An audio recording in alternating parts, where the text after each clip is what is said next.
한 주간 싱가포르 뉴스를 말씀드리겠습니다. 9월 하반기에는 잠깐씩 천둥을 동반한 비가 내릴 수 있다고 합니다. 외출하실 때 우산 꼭 챙겨 나가시길 바랍니다. 내셔널 갤러리에서 호주 원주민인 애보리진 작품전을 하고 있는데요. 9월 25일이 마지막 날입니다. 그래서 이제부터 외국인도 티켓을 사지 않아도 애보리진 작품전을 감상하실 수가 있거든요. 25일 끝나기 전에 관심 있으신 분들은 내셔널 갤러리 방문하셔서 구경하시기 바랍니다. 10가지 살만한 냉동식품을 소개했는데요. 그 중에서 저는 말라치킨 핫팟이 궁금했고요. 피쉬 숲은 이 머가 뭐냐면은요, 생선 그 불에 있잖아요. 그 불에거든요. 차이나타운이나 워털루 스트리트 가시면은요, 이렇게 생선 말린 거나 아니면은 버섯 말린 거 이런 거 파는데 가게들이 있어요. 그런데 보면은 뭔가 이렇게 뻥튀기 해놓은 것처럼 튀겨놓은 뭔가가 있거든요. 그게 바로 생선에 불에를 튀겨놓은 거예요. 그거를 숲을 끓일 때 넣어서 많이들 중국계 분들이 드십니다. 또 궁금한 게 하자마이누마 레스토랑의 음식들인데요. 굉장히 유명한 말레이 인도네시아 음식점이거든요. 여기에서 른당과 산발소똥이 냉동으로 나왔다고 하는데요. 그래도 가장 맛있는 건 식당에 가서 직접 드시는 거겠죠. TGIF가 향후 10년 동안 싱가포르에 4개 지점을 낸다고 합니다. TGIF가 동남아시아에서 사업을 확장할 계획이라고 합니다. 약 33만 명의 싱가포르 스타벅스 고객들의 데이터가 해킹돼서 온라인 포럼에서 판매가 되었다고 합니다. 피해 고객들은 체인점으로부터 이 데이터 유출됐다는 소식을 이메일로 받았다고 해요. 저도 스타벅스 그 온라인 앱을 사용하고 있는데요. 저는 메일을 못 받았거든요. 근데 이 데이터가 판매가 됐고요. 그래서 피해를 입은 개인들은 앞으로 몇 주 동안 피싱이나 사기 시도를 경계하라고 합니다. 싱가포르 국민주택이 HDB잖아요. 그런데 이 HDB를 새로 살 때 뭐든지 아파트는 새로 사는 게 좋잖아요. 그러고 나서 사고 나서 프리미엄 붙어서 이제 팔 수 있으니까요. 그런데 이렇게 새로운 HDB를 사려면은 결혼한 커플만 싱가포르에서는 살 수 있습니다. 결혼을 하지 않은 싱글은 만 35세 이상이 되어야지만 새 HDB를 살 수 있고요. 그리고 방 하나짜리밖에 못 사요. 굉장히 작은 평수밖에 사지 못하거든요. 만약에 이렇게 작은 평수 새 집이 싫다 그러면은 싱글 만 35세 이상의 사람들은 HDB는 5년이 지나면은 다시 리세일을 할 수 있거든요. 시장을 다시 팔 수가 있는데요. 그러면 그렇게 나온 리세일 HDB는 살 수가 있습니다. 싱가포르에서 이런 정책을 하는 이유는요, 결혼을 권장하기 위함인데 사실 이것 때문에 결혼이 권장될 것 같지는 않은데 어쨌든 그래서 야당에서 시대의 흐름에 맞춰 35세가 아닌 만 28세 싱글도 HDB 새 집을 사게 하자라고 했는데요. 어떻게 될지 지켜봐야 될 것 같습니다. 그리고 HDB에서 만약에 투룸 플랫이다 이렇게 얘기하는 거는 HDB는 리빙룸도 룸으로 쳐요. 그래서 투룸이다 그러면은 거실 하나 방 하나 있는 거고요. 하지만 콘도에서 투룸이다 그러면은 방 뒤가 있는 게 맞습니다. 혹시 프로퍼티 그룹 보실 때 HDB랑 콘도가 방 개수가 적혀 있는 게 그 의미가 좀 틀리다라는 거를 알고 보셔야 될 것 같습니다. 싱가포르에서 싱글맘이 온라인 사기범한테 15,610불을 사기당하고 통장 잔고에 17불만 남았다고 합니다. 아이가 아파서 일을 다닐 수가 없어서 집에서 하는 알바를 찾다가 요즘 이런 사기들 많잖아요. 집에서 할 수 있다, 몇 시간만 하면 된다, 뭐 한 달에 얼마 정도 수익을 벌 수 있다 이렇게 이메일 같은 걸로 이런 사기들이 많잖아요. 아무래도 이렇게 힘든 사람들을 노리고 이렇게 하는 것 같아요. 왜냐면 내가 너무 힘들 때는 이런 걸 받으면은 이게 사기일까 의심하는 것보다 이거라도 잡아서 돈을 좀 벌고 싶다 이런 생각이 더 클 수 있잖아요. 그래서 오히려 절대 사기를 당하면 안 되시는 어려운 형편에 계시는 분들이 더 사기를 많이 당하는 것 같습니다.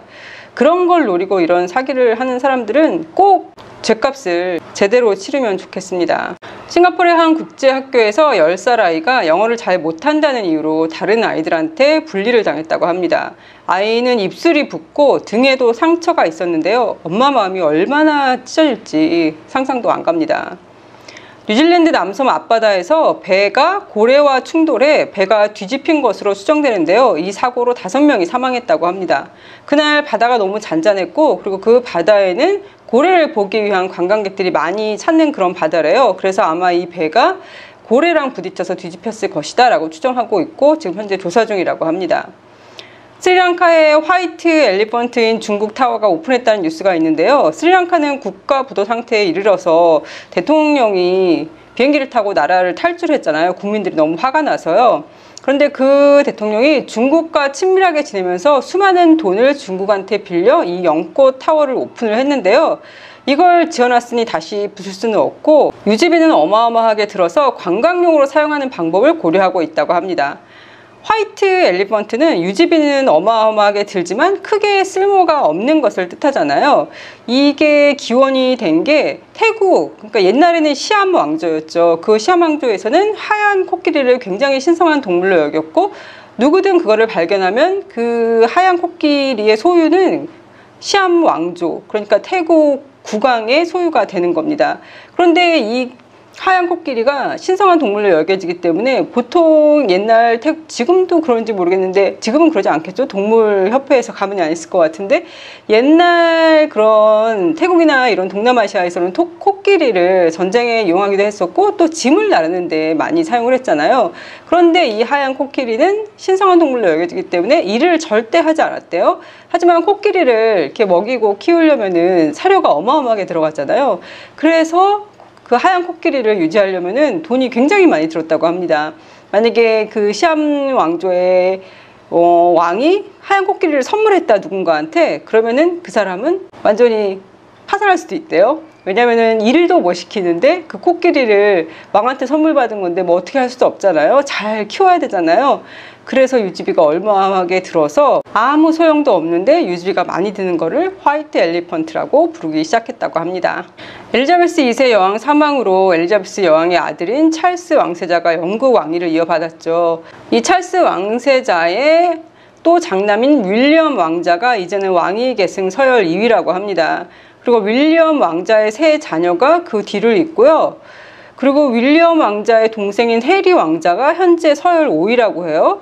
그리고 해리 왕자의 아들, 딸이 서열 6위, 7위라고 하고요.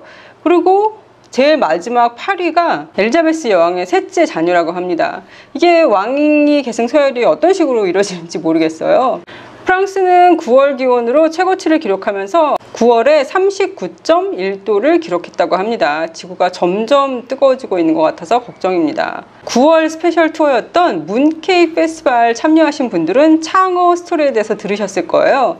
그런데 베트남에서 아이들한테 이 창어 스토리를 들려주기 위해서 어떤 커뮤니티 센터 같은 데서 연극 같은 걸 했는지 뭘 보여줬는데 창어를 천장안 같은 데다 와이어를 달고 창어가 이렇게 움직이는, 하늘에서 둥둥 떠서 움직이는 걸 표현하려고 했는데 그게 마치 귀신처럼 보여서 또 이슈가 됐었다고 합니다.